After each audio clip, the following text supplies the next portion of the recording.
সময়। কথায় আছে আমাদের জীবনের প্রত্যেক মুহূর্ত স্বর্ণের মতো হয়। এবার হয় আমরা একে নিজেদের কাছে রাখতে পারি বা একে আমরা চলে যেতে দিতে পারি, কারণ এই ছোট ছোট মুহূর্তই আছে যা আমাদের জীবনকে গড়ে তোলে। এখন এই জীবন কেমন হবে তা আমাদের উপর নির্ভর করে। যদি আপনি একটা মুহূর্তের যত্ন না নেন, যদি আপনি এক মুহূর্ত ভালো না বাসেন, যদি আপনি এক মুহূর্ত স্নেহের আনন্দ না উপভোগ করতে পারেন, তাহলে দেখতে দেখতেই আপনার সমস্ত সময় নষ্ট হয়ে যাবে, আপনি জানতেও পারবেন না। অর্থাৎ এই সময় স্বর্ণ হতে পারে না। তবে আমরা একে স্বর্ণ বানিয়ে নিতে পারি আমাদের চেষ্টার মাধ্যমে। এই সময় শুধু একটি লাঙল যা মাটির সাথে লড়াই করতে পারে, আর কিছু না। একটা অত্যন্ত গুরুত্বপূর্ণ কথা মনে রাখবেন, আপনার কাছে শুধু সময় আছে। এবার আপনি এটা দিয়ে স্বর্ণ বানাবেন না ঘুমিয়ে স্বপ্ন দেখে একে নষ্ট করবেন, সিদ্ধান্ত আপনারই। রাধা রাধা। একটা সিদ্ধান্ত। এই জীবনে একটা সিদ্ধান্তের গুরুত্ব কি হতে পারে তা কখনো ভেবে দেখেছেন? একটা সিদ্ধান্ত সেই ভিত্তি হতে পারে যা আপনার পুরো জীবনকে বদলে দিতে পারে, এই সমস্ত সংসারকে বদলে দিতে পারে, ভবিষ্যৎ বদলে দিতে পারে। এই সিদ্ধান্ত যে কোন রাস্তা চয়ন করতে হবে, সেই সিদ্ধান্ত যে কখন সামনে এগোতে হবে আর কখন থেমে যেতে হবে, সেই সিদ্ধান্ত যে কখন যুদ্ধ করতে হবে আর কখন নিজেকে পিছু পা হতে হবে। এই সিদ্ধান্ত হলো খুব গুরুত্বপূর্ণ। আর আপনি তো এই সংসারে একা নন, তাই আপনার একটা সিদ্ধান্ত শুধু আপনার জন্যই নয়, সমস্ত সংসারের জন্য গুরুত্বপূর্ণ হতে পারে। এবার এই সিদ্ধান্ত আপনারই হবে। ভাবনা চিন্তা করে নেবেন, সাফল্য পাবেন। রাধা রাধা। ভবিষ্যৎ। সংসারে এমন কোন ব্যক্তি আছেন যিনি নিজের ভবিষ্যতের বিষয়ে ভাবেন না? যে কেউ ভাবেন আমার ভবিষ্যৎ কিছু এরকম হবে, আমি ভবিষ্যতে এরকম কিছু একটা করব, এই সুবিধা থাকবে, এই আনন্দ পাবো, ইত্যাদি ইত্যাদি। কিন্তু সত্যি বলি, ভবিষ্যতের থেকে বড় ভণ্ড আর কেউ নেই। ভবিষ্যৎ আপনাকে ছেড়ে চলে যাবে, আপনি জানতেও পারবেন না। ভবিষ্যৎ আপনার থেকে আপনার বর্তমান কেড়ে নেবে। অনেক সময় আমরা ভবিষ্যতের বিষয় ভাবতে থাকি, দুশ্চিন্তা করতে থাকি, ভবিষ্যৎ দিয়ে নিজেকে এতটাই ঘিরে ফেলি যে বর্তমান কি তা ভুলেই যাই, তার বোধই আমাদের থাকে না। ভাবুন, ভবিষ্যৎ কি? ভবিষ্যৎ হলো সেটাই যা এখনো পর্যন্ত ঘটেনি। বর্তমান হলো সেটা যা এখন ঘটছে। তাহলে যা এখনো ঘটেইনি তার বিষয়ে দুশ্চিন্তা করে নিজেকে ব্যতিব্যস্ত কেন করছেন? এই বর্তমান, এটাই হলো গুরুত্বপূর্ণ। এর উপরে সমস্ত ভাবনা কেন্দ্রীভূত করুন। মনে লক্ষ্য অবশ্যই রাখুন, কিন্তু পুরো মনোযোগ শুধু বর্তমানে থাকবে। এই বর্তমানকে যদি সামলে নিতে পারেন, তাহলে আপনার ভবিষ্যৎ এমনি উজ্জ্বল হয়ে উঠবে। তাহলে আসুন আমার সাথে ভালোবেসে বলুন, রাধা রাধা। আপনি কখনো জীবনে সূর্যোদয় দেখেছেন? কত প্রশান্তিদায়ক, কত শক্তিদায়ক হয়। মনের মধ্যে যেন একটা নতুন প্রেরণা দান করে, একটা নতুন উৎসাহ। কিন্তু যদি আপনি উঠতে দেরি করেন, তাহলে আপনি এই সূর্যোদয় দেখতেই পাবেন না। ঠিক এরকমই হয় আমাদের জীবনেও। সুযোগ সূর্যোদয়ের মতো। যদি আপনি আপনার জীবনে দরকারের চেয়ে বেশি অপেক্ষা করেন এই সুযোগের সদ্ব্যবহার করতে, তাহলে এই সুযোগ আপনার অপেক্ষা কখনোই করবে না, তা চলে যাবে। সেই জন্য এদের সামনে রাখুন।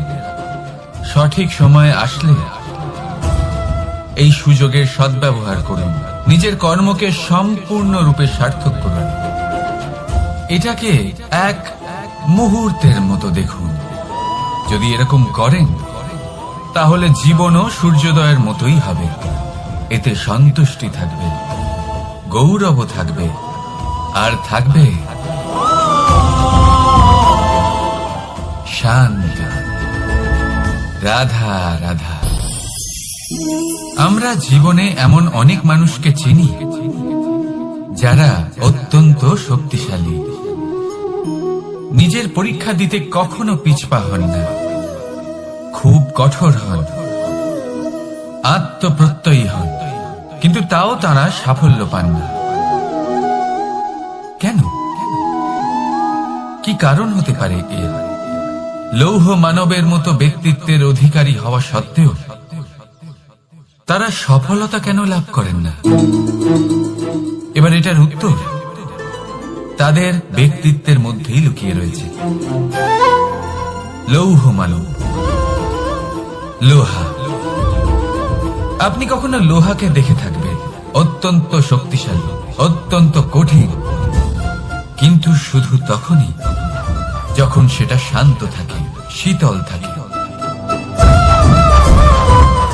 তাকে উত্তপ্ত করুন, তা আর কঠিন থাকবে না। তার উপরে এক চিনতে শিখুন সেই চিন্তাগুলো যা ক্রোধ বাড়িয়ে দেয়, আর সেগুলোকে শেষ করে দিন, নয়তো সেই রাগ আপনার পতন অবশ্যই ঘটাবে। রাধা রাধা। ভগবান প্রত্যেক কঠিন পরিস্থিতিতে এই নামই আছে যা আমাদের উপায় দিয়ে থাকে। ব্যক্তি যান, ভগবানের পুজো করেন, আরাধনা করেন, ব্রত পালন করেন, মন্দিরে যান, পুজো পাঠ করেন, ভগবানকে জাগিয়ে তোলেন, আর তারপর শুরু হয় সমস্ত প্রশ্ন। হে ভগবান, আমার সাথে এরকম কেন হচ্ছে? কেন আমারই জীবনে এত দুঃখ আছে? আমি কিভাবে এর সম্মুখীন হব? আমাকে কেন এত কষ্ট ভোগ করতে হচ্ছে? হে ভগবান, আমি কি করব? আমাকে সাহায্য করুন, কোনো রাস্তা দেখান।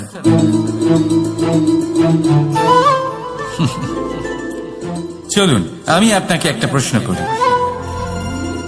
মন্দিরে যাওয়ার চেষ্টা করার আগে আপনি কি জীবনে ততটা চেষ্টা করেছেন যতটা সেই সমস্যাকে দূর করার জন্য দরকার ছিল? দ্বিতীয় প্রশ্ন, ভগবানকে জাগানোর পূর্বে আপনি কি নিজেকে জাগিয়ে তুলেছেন? আপনি কি আলস্য ত্যাগ করেছেন?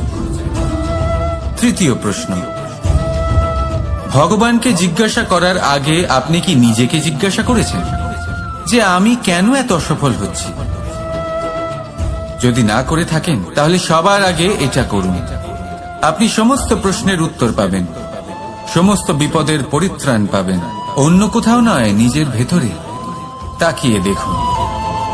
চেষ্টা করুন নিজেকে জাগিয়ে তোলার। আপনি সফল অবশ্যই হবেন, কারণ এই পরমাত্মা, ওই পরমেশ্বর, ওই পরব্রহ্ম আপনার মধ্যেই তো আছে। রাধা রাধা।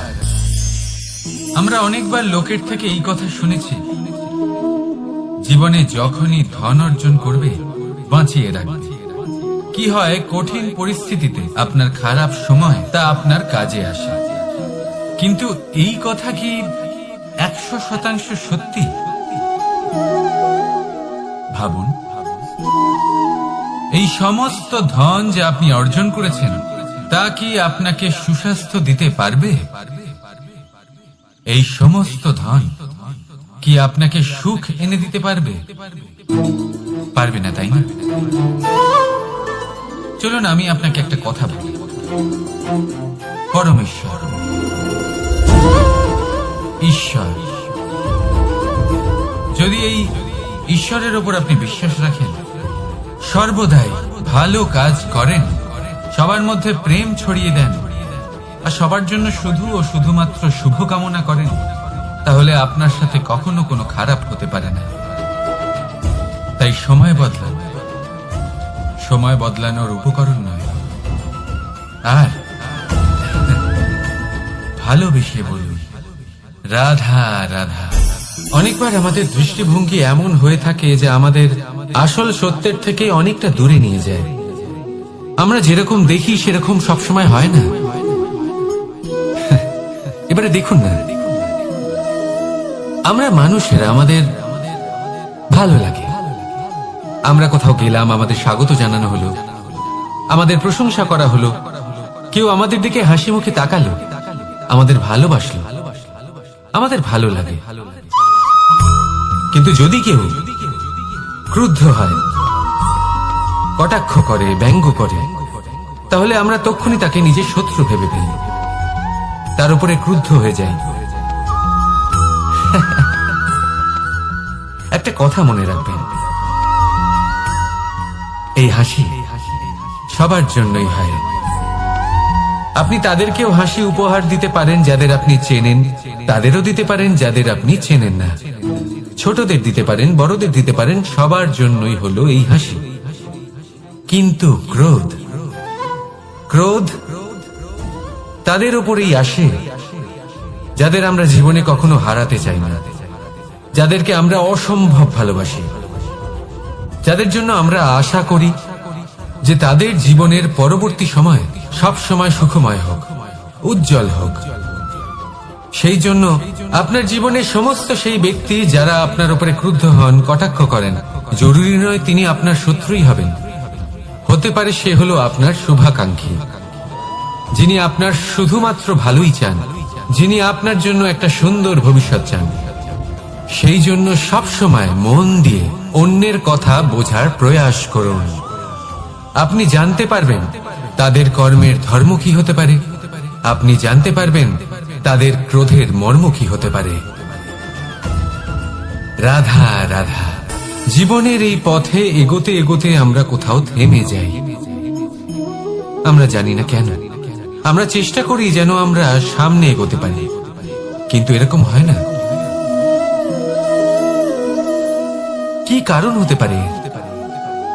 আসুন আমি আপনাকে বোঝাই। মনে করুন আপনি কোনো রাস্তায় হাঁটছেন, আপনার পা মুচকে গেল, আপনি পায়ে আঘাত পেলেন। এখন এই আঘাত যদি আপনাকে পথ চলতে বাধা দেয়, তখন আপনি থেমে যান। যদি আপনার ভাবনা চিন্তা ক্ষুদ্র হয়, তাহলে আপনি জীবনে কখনোই এগোতে পারবেন না। ভেঙে যাওয়া কলম দিয়ে আপনি কখনো চিঠি লিখতে পারবেন না। ঠিক সেইভাবেই যদি আপনার মনে অন্যের জন্য হিংসা থাকে, তাহলে আপনি আপনার নিজের ভাগ্য লিখতেই পারবেন না। কাজের প্রতি আলস্য আপনাকে কখনো ধনী হতে দেবেই না, আর ধনের প্রতি লোভ তা আপনাকে কখনো মহান হতে দেবে না। ছোট একটা কথা, কিন্তু এ হলো অত্যন্ত গুরুত্বপূর্ণ।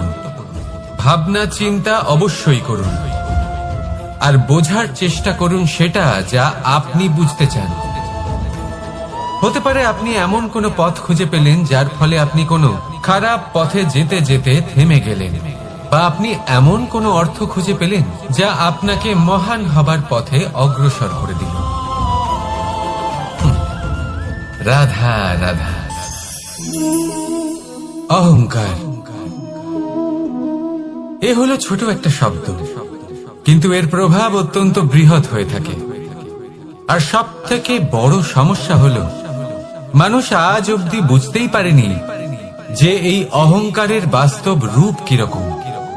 কেউ একে গর্বের নাম দেন, কেউ একে আত্মসম্মানের নাম দিয়ে থাকেন, এবং কোথাও একটা এমন সময় চলে আসে যখন সময় এই অহংকারকে ভেঙে খান খান করে দেয়। আর তখন না গর্ব আপনাকে বাঁচাতে পারে, না আপনার আত্মসম্মান। এখন যদি আপনাকে উদাহরণ দিই, তাহলে যেখানে আপনি বসে আছেন সেই ঘরেই ওপরে তাকান, সেই ছাদের দিকে। যদি এই ছাদ অহংকার করতে থাকে যে দেখো আমি তো সব থেকে উঁচু জায়গায় আছি, আমার চেয়ে ওপরে আর কেউ নেই, আমি এই ঘরে থাকা সমস্ত ব্যক্তিকে ছায়া প্রদান করি, যদি এই অহংকার এসে যায় তাহলে কি? একবার ভেবে দেখুন, যদি পরের দিন তার উপর আরো একটা তলা বানিয়ে দেওয়া হয় তাহলে কি? এই ছাদ যার নিজের উঁচু হবার অহংকার ছিল, যে সব থেকে ওপরে ছিল, সে এবার পায়ের তলায় চলে এসেছে। সূর্য যাকে ছাড়া আমাদের জীবন চলতে পারে না, উনি উদিত হন, এটাই হয়ে থাকে। এবং এই কারণে মনে সূর্য কখনোই মহান নন বা অহংকার পবিত্র নন পোষণ যে করবেন উনি না। পূর্ব দিক যদি থেকে উদিত মনের হন। মধ্যে কিছু রাখতে উনি চান, এই কারণে মহান, তাহলে কারণ প্রেমের উনি আমাদের ভাবনা, সকলকে প্রকাশ স্নেহ প্রদান রাখুন। করেন। এবং এই পূর্ব দিক এই অহংকারকে কারণে আপনি যা মহান ইচ্ছে কারণ নাম দিন, সেদিক থেকে গর্ব হোক। সূর্যোদয় হয়। আত্মসম্মান হোক। এবার এর দ্বারা সূর্যাস্ত আপনার হয়ে থাকে কোনোভাবেই কোনো লাভ পশ্চিম হবে দিক না। থেকে, আর তাই বেশিরভাগ মানুষ তাহলে পশ্চিমকে এই অশুভ মনে করেন, অহংকারকে অপবিত্র ত্যাগ মনে করুন। করেন। সেখানেই যদি আমি আর আমার উত্তর সাথে এবং ভালোবেসে দক্ষিণের কথা বলুন, বলি তাহলেও সেই একই ব্যাপার। রাধা রাধা। উত্তর দিকে যদি আমরা কখনো যাত্রা করতে চাই তাহলে আমরা নিঃসংকোচে সময় যথাসম্ভব শ্রেষ্ঠ রাখুন, কারণ আপনার কর্ম শুধু আপনার জন্যই নয়। আপনি যেখানে আছেন, আপনার কুল, আপনার স্থান, আপনার দিশা, এই সবকিছুর ওপর তার প্রভাব পড়বে। তাই সব সময় শুভ কর্ম করুন এবং আমার সাথে ভালোবেসে বলুন, রাধা রাধা।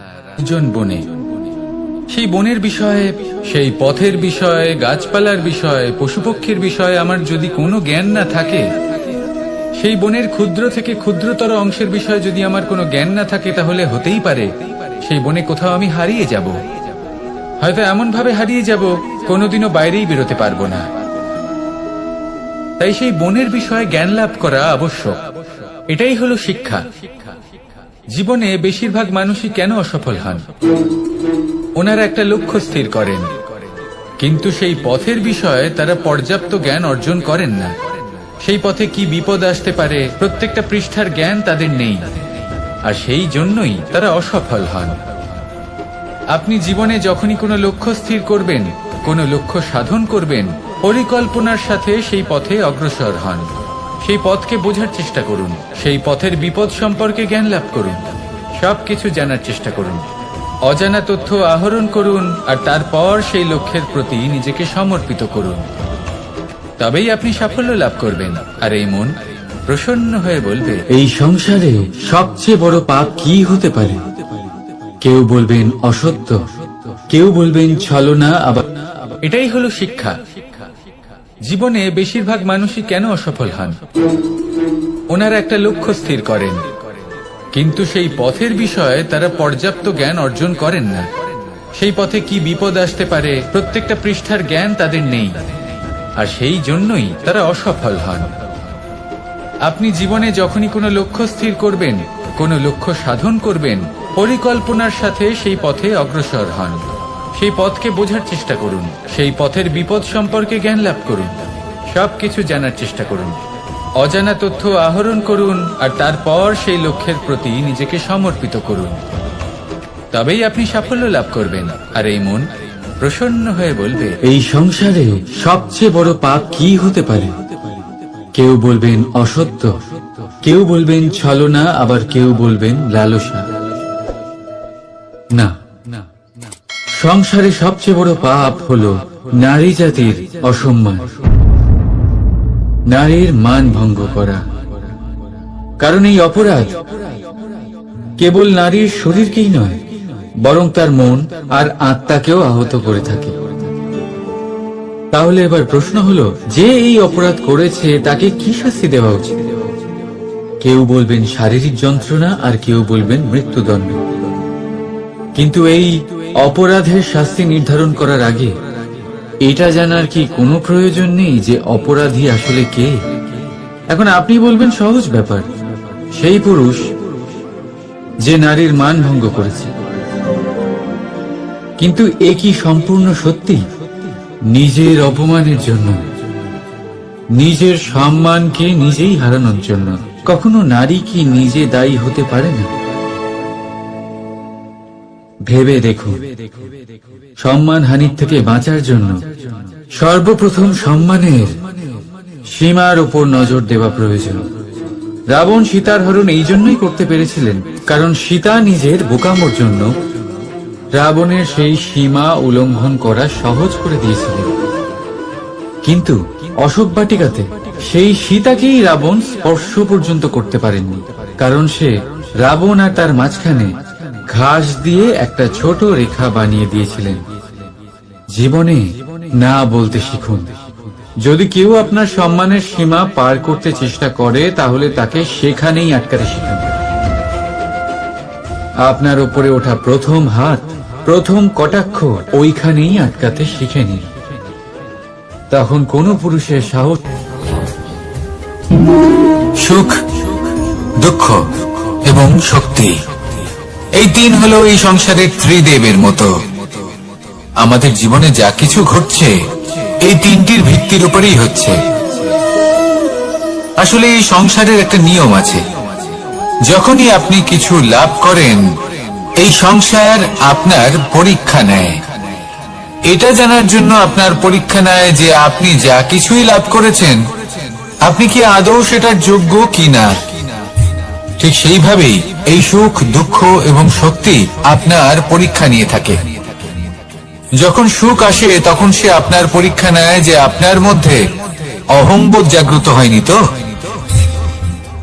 যদি অহংবোধ চলে আসে তাহলে সুখ সেখানেই সঙ্গ ত্যাগ করে। দুঃখ আপনার ধৈর্যের পরীক্ষা নিতে থাকে, আর যদি আপনার মধ্যে ধৈর্য না থাকে তাহলে এটা আপনাকে আরো বেশি দুঃখের গভীর অন্ধকারে ঠেলে দেবে।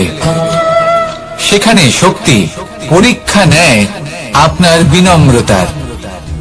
যদি আপনি বিনম্র না হন তাহলে হয় এই শক্তি আপনার সঙ্গ ত্যাগ করবে, নয় এই শক্তি বিনম্রতার অভাবে আপনার পতনের কারণ হতে পারে। এই সংসারে যে কোনো ব্যক্তি যিনি এই পরীক্ষায় উত্তীর্ণ হয়ে থাকেন এই জীবনে তিনি সাফল্য লাভ করেন। আসুন আমার সাথে ভালোবেসে বলুন, রাধা রাধা। ভয়ের সাথে আমরা সবাই পরিচিত, কষ্ট আমরা সবাই পেয়েছি। কখনো কখনো আমরা অসুস্থ হয়ে পড়ি, আর এমন সময় হলে মাতার মমতা, কখনো বাবার স্নেহ, কখনো বন্ধুদের পাশে থাকার অনুভূতি আমাদের রোগ নিরাময়ে সাহায্য করে। কখনো যদি আমরা নিরাশ হয়ে পড়ি, তখন যদি আমাদের কোনো আপনজন আমাদের দুটো ভালো কথা বলে তখন আমাদের মনোবল বেড়ে যায়। ঠিক তেমন সংসারের এই রঙ্গমঞ্চে যদি আপনি পীড়িত অনুভব করেন, কিছু শুভ কথা আলোচনা করুন, কিছু স্তুতি গান করুন, কিছু মুহূর্তের জন্য হলেও নিজের ইষ্টদেবের কথা স্মরণ করুন আর প্রার্থনা করুন। সাহস বাড়বে, শক্তিও বৃদ্ধি পাবে এবং সামনে এগিয়ে চলার পথও দেখতে পাবেন। তখন এই মন প্রসন্ন হয়ে বলবে, রাধা রাধা। এই সংসারে কখনো কোনো ব্যক্তিকে তার বাইরের পোশাক দেখে বিচার করার চেষ্টা করবেন না, এটা খুব বড় ভুল করবেন। যেমন আমরা জীবনে অনেক সময় এমন করি, ধরুন কোথাও একটা গাছ দেখলাম, খুব বিশাল আকারের একটা গাছ, যেটা মাটির থেকে অনেক উঁচুতে পৌঁছে গেছে, যার বিশাল শাখা আছে। সেগুলো দেখে আমরা ভাবি যে এই গাছে হয়তো কত সুস্বাদু ফল আছে, আমরা সেই গাছের পরিচর্যা করতে থাকি। আবার অন্যদিকে হলো একটি তৃণ, যেটা মাটি থেকে কিছুটা উঁচুতে পৌঁছেছে, কিন্তু সেই তৃণর নিচে, মাটির নিচে অত্যন্ত সুস্বাদু ফল বা সবজি জন্ম নেয়, যা আমাদের স্বাস্থ্যের পক্ষে অত্যন্ত উপকারী। সেই জন্য কখনো আবরণ দেখে কাউকে বিচার করতে চেষ্টা করবেন না। তার বদলে এটা বোঝার চেষ্টা করুন যে আপনার সামনে যে ব্যক্তি আছে বা বস্তু আছে তার বিশেষত্ব কি। যদি এই বিশেষত্ব বোঝার ক্ষমতা আপনি অর্জন করেন, যদি এই শিল্প আপনি নিজের ভেতরে জাগ্রত করেন, তাহলে এই সংসারে বিশেষত্ব কি সেটা আপনি জানতে পারবেন। আর এই সমস্ত খেলা দৃষ্টি থেকে নয়, দৃষ্টিভঙ্গি থেকে জন্ম নেয়। দৃষ্টিভঙ্গি সবসময় শুভ রাখুন আর আমার সাথে ভালোবেসে বলুন, রাধা রাধা। লোকে বলে মানুষ নিজের ভবিষ্যৎ জন্ম থেকেই লিখিয়ে আনে, অর্থাৎ এখানে এই কপালে। ভাগ্য দেবতা আমাদের সমস্ত উত্থান, সমস্ত পতনের হিসেব সবটা লিখে দেন। কিন্তু কপালে কেন, পায়ে নয় কেন? যদি পায়ে লেখা হয় তাহলে আমরা পড়তে পারবো, যদি কপালে লেখা হয় আমরা ছাড়া বাকি সবাই পড়তে পারবে। এবারে আমাদের কপাল এখানে তাই প্রতিফলিত হয় যা আমাদের মস্তিষ্কে আছে, আর মস্তিষ্কে থাকে আমাদের ভাবনা।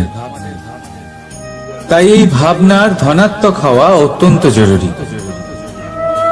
এতে বিকাশের জন্য স্থান রাখুন, এতে সবাইকে একসাথে নিয়ে চলার ভাবনা রাখুন, আর বিশ্বাস করুন আপনার মস্তিষ্কের এই ভাবনা সাফল্য রূপে আপনার কপালে অবশ্যই লিখিত হবে। কারণ আপনার ভাবনাই সত্য হয়ে আপনার জীবনে আসে। রাধা রাধা। সময় বড়ই অদ্ভুত এই সময়, তাই না? দেখতে গেলে এটা একটা অনুভূতি, একটা সংখ্যা, একটা বিষয়। এবারে দেখুন না, সূর্যোদয় সকলের একসাথেই হয়, তাই তো? কারোর আগে কারোর পরে এমন তো হয় না, সবার একসাথেই হয়। আবার সূর্যাস্ত সকলের একসাথেই হয়। এবারে ভাবুন, এই সময় প্রত্যেকের জন্য আলাদা আলাদা। কারোর জন্য এই সময় ভালো, আবার কারোর জন্য এই সময়ই খারাপ। এক্ষুনি এই মুহূর্তে কারোর মুখে সফলতার আলো রয়েছে, আবার কারোর মুখে অসফলতার নিরাশা।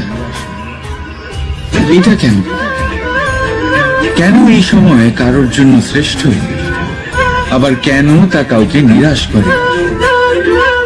এটার উত্তর হলো আপনার চিন্তা, আপনার কর্ম। যেমন আপনার চিন্তাধারা তেমন আপনার কর্ম, আর তেমনই হবে আপনার এই সময়। আপনি জীবনে সুখ তখনই পাবেন যখন আপনি কারোর মুখে আশার আলো এনে দেবেন। আপনি আনন্দ তখনই পাবেন যখন আপনি কাউকে খুশি করবেন। হ্যাঁ, এটা ঠিক যে কাউকে খুশি করা সবসময় আপনার হাতে নেই, কিন্তু আপনার হাতে এটা অবশ্যই আছে যে আপনি কাউকে দুঃখ না দেন, কাউকে নিরাশ না করেন। আর কোনো ব্যক্তিকে দুঃখ না দেওয়ার এই চেষ্টাও আপনার কর্মই বটে। আর এই শুভ কর্মের ফল আপনাকে প্রকৃতি অবশ্যই দেবে। তাই মনে রাখবেন, ভালো সময় তারই আসে যে কখনো কারোর খারাপ চায় না। রাধা রাধা। লোকে আমাকে সবসময় জিজ্ঞেস করে যে কানাই, এখন তুমি বড় হয়ে গেছো, এই বাচ্চাদের সাথে থেকে তুমি সবসময় দুষ্টুমি করো কেন? তুমি বড় হয়ে গেছো, বড়দের মতো থাকো। বেশিরভাগ লোকে এটা বুঝতে পারে না, ভাবে উনি তো ভগবান, ভগবানের মতো গম্ভীর নয় কেন? এবারে আমি কি করে বোঝাবো সবাইকে যে আমার ভগবান হওয়ার পিছনে যে সবচেয়ে বড় রহস্য, তা হলো এই বাচ্চারাই। আমার শক্তি কোথা থেকে আসে? সমস্ত সমস্যার সমাধান করার শক্তি এই বাচ্চাদের থেকেই তো আসে। জীবনে বাঁচার শক্তি, সংসারকে প্রেম শেখাবার শক্তি এই বাচ্চাদের থেকেই আসে। কারণ বাচ্চাদের থেকে বড় কোনো ভগবান হয় না। এবারে দেখুন না, পুরাণ আর বেদের কোনো জ্ঞান নেই ওদের, কিন্তু খুব ভালোভাবেই জানে যে একজন উদাস ব্যক্তির মন কি করে ভোলানো যায়, কি করে তাকে আনন্দ দেওয়া যায়। আর এই এক বিশাল ব্যাপার। কোনো ন্যায়, কোনো নীতির জ্ঞান নেই ওদের, কোনো ভেদাভেদ করতে জানে না।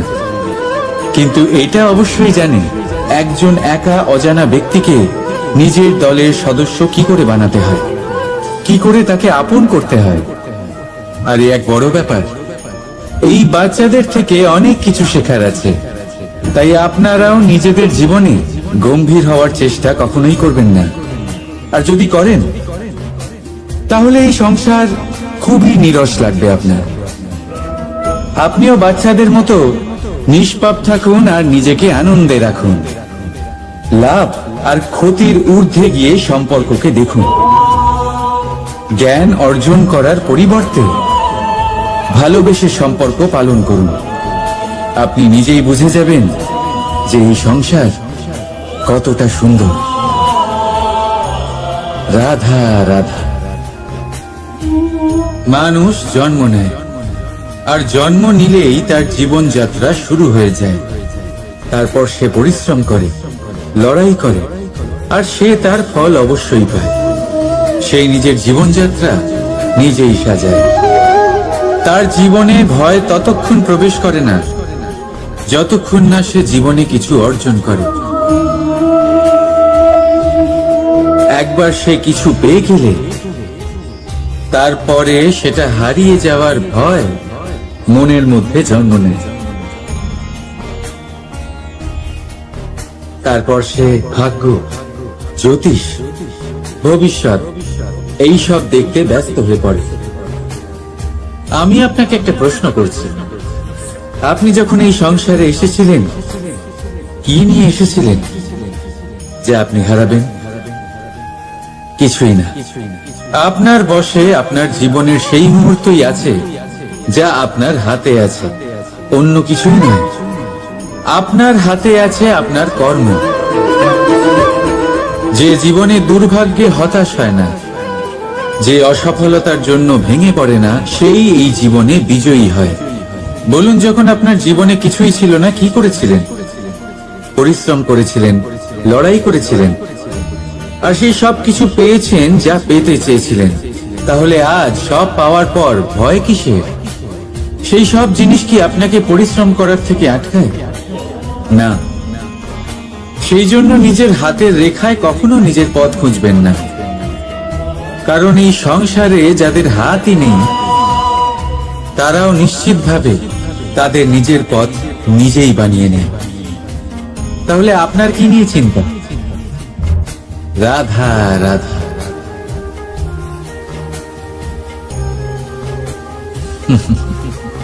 সময়, এই সময় না কোনো ব্যক্তি, না জীব, না বস্তু, তাও সময় জীবিত থাকে। এই সময়ে না জল, না অগ্নি, আর না বায়ু, কিন্তু তাও আমাদের জীবনের আধার। এই সময় দেখতে গেলে মানুষ এই সময়ের হাতের খেলনা। কখনো আমাদের সময় ভালো হয়, আবার কখনো খারাপ। কেউ সময় আসার প্রতীক্ষা করে, আবার কেউ সময় যাওয়ার প্রতীক্ষা করে, কিন্তু এই সময় কারোর হাতে ধরা দেয় না।